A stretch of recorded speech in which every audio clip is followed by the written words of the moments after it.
Alright, I had to re-record this part because at the stop it was much too loud. So here we are walking around the exterior of the 2015 Chevy Camaro. This one has the 20-inch wheels and it is finished out in jet black. I actually like the way it looks. It's not the base model, but it's not an overly done model either. Some of them had these skirts that kind of made them look dorky. Very simple brake setup. Four-wheel disc, bigger pistons in the front than in the back, of course. Coming to the side, what I wanted to point out is they always claim this was modeled after a 69, but as you can see, it has the gills from a 67 and no quarter lines. Coming around to the back, you have the infamous Integra taillights, just what everybody thought they looked like. They're LED as well, which are kind of nice during the nighttime. On this side, you have the gas cap, of course, but not too much else that's different. Again, it was a pretty clean design in 2010 when it came out. It was quite popular, however, it kind of got dated very quickly. And the other thing I didn't understand as I did this walk around was the chrome trim under the front of the hood line. I looked at that a couple of times and it threw me off a little bit. So that is the walk around of the outside. Now let's go to the inside, shall we? Oh yeah, and it has a shark fin. Point, point, point, still pointing. There we go. Pointed to me. Did you like my pointing? While similar in displacement to the 3.6 liter that's in the current 2016 version, this one makes 323 horsepower and 278 foot-pounds of torque. And one thing I do have to point out is that the NVH, the noise vibration harshness, is much more pronounced and noticeable in this engine. Doesn't seem to run quite as smooth, but it still makes plenty of power. Alright guys, here's the interior of the 2015 Chevy Camaro V6 Edition. Now this one has the RS package, it also has the navigation setup. Not going to show you the nav because then you'll know where I am and then you'll kill me. This car had 4,006 miles when I picked it up. We're at 4,155, which means I still have another 300 miles to go before I get it back to where it needs to go. It's your basic package. It does have the configurable center information screen and your simple cruise controls, Bluetooth audio, and source controls. It does have a few little quirks inside that are kind of mind-boggling-y to me.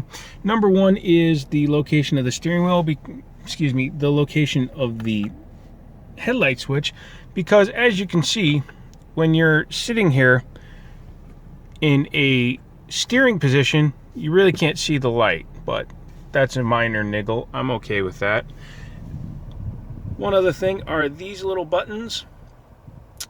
When everything is off, the lights are off. These are really difficult to read. Actually, as you can see, you have to go in really close just to see what each one is. Unless you know exactly what those are, it can probably cause a little bit of trouble if you're trying to do it blind, because you're not going to know what is what. Now that I've memorized it, I'm fine with it and I can do it. This one has the 6-speed manual transmission. It shifts fine. It does have the same shift pattern as the Mustang V6s. The newer 6 speeds and the 16 and up actually move it back over here because I believe they went back with the Tremec setup. This one has the basic sound system. It does have the really cool mirror that I really like, and as you can see, I'm using my phone again since I have a phone that's not, you know, shattered. How you doing? Yeah, hi. So yeah, that's about it for the inside.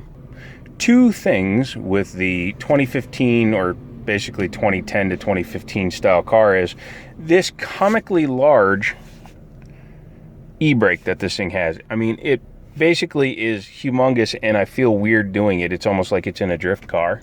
Second thing that I've noticed that's making me laugh hilariously has to do with these visors.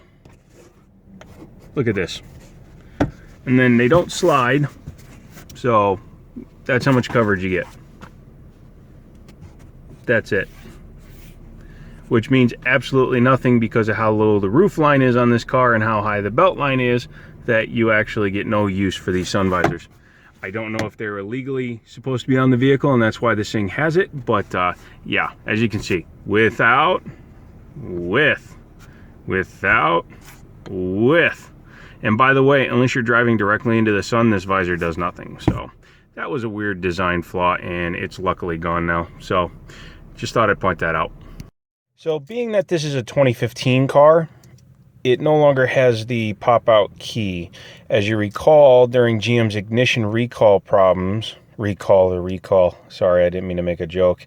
But what happened was, during the early 2000s, late 99 probably, because that's when the first Grand Ams, Aleros, Malibus with the key ignition that faced this way in the dashboard, kind of like right about here, were having issues with the tumblers becoming worn out or damaged, and then the vehicles were shutting themselves off due to the weight of key fobs, key change, things like that, and causing it to disable the safety systems on the vehicle, specifically the airbags, as well as the ability to control the vehicle, because when the key goes to the off position or even away from the on position, you lose your power brakes, you lose your power steering. In an emergency situation, that's not enough, especially when the car was designed to have these safety features. So GM decided to help themselves by not allowing you to have a big heavy key fob sticking out of your ignition. So they exchanged the key that used to pop out of there, which used to be set in there, with this style. So by doing that, it eliminates the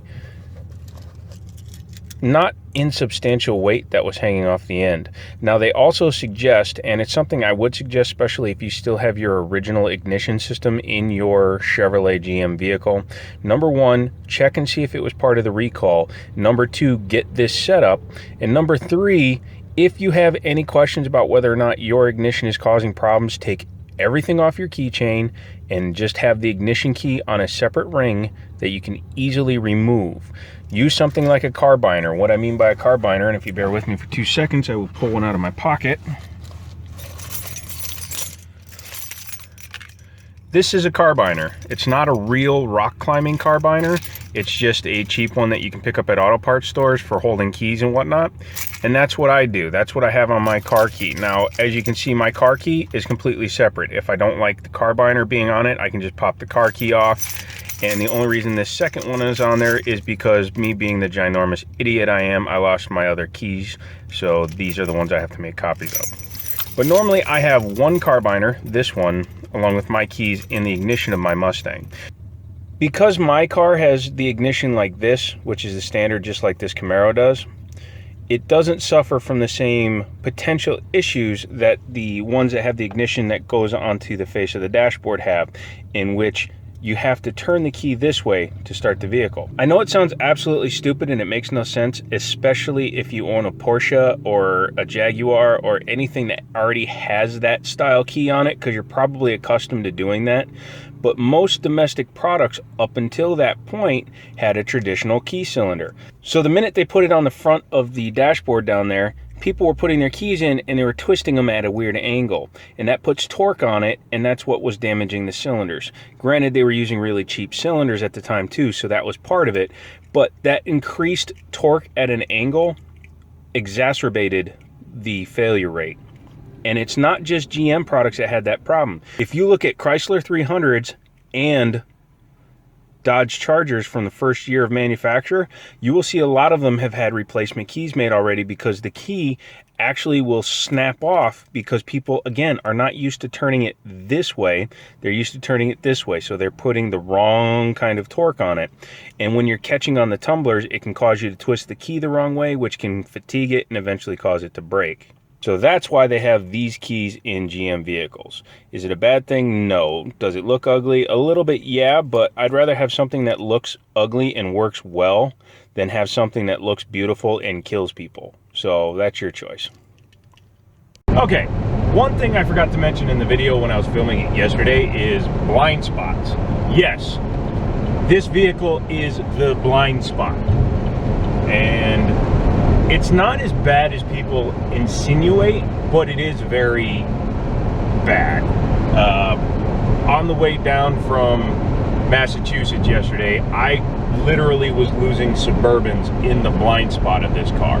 However, Chevrolet could do one thing that would help change that. Those of you that are familiar with my Mustang know that in my side mirrors, on the outer upper edge, it has concave mirrors and make the world a better place. What those do is they help show vehicles in my blind spot. By having that little bit of a mirror there, it allows me to not to have to turn my head as much.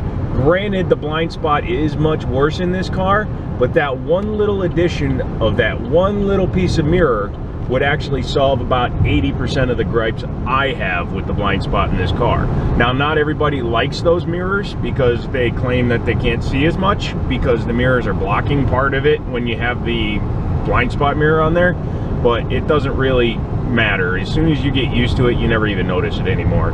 So yeah, if you are listening, GM, even on the current car, because it suffers from the same problem, add those mirrors, please.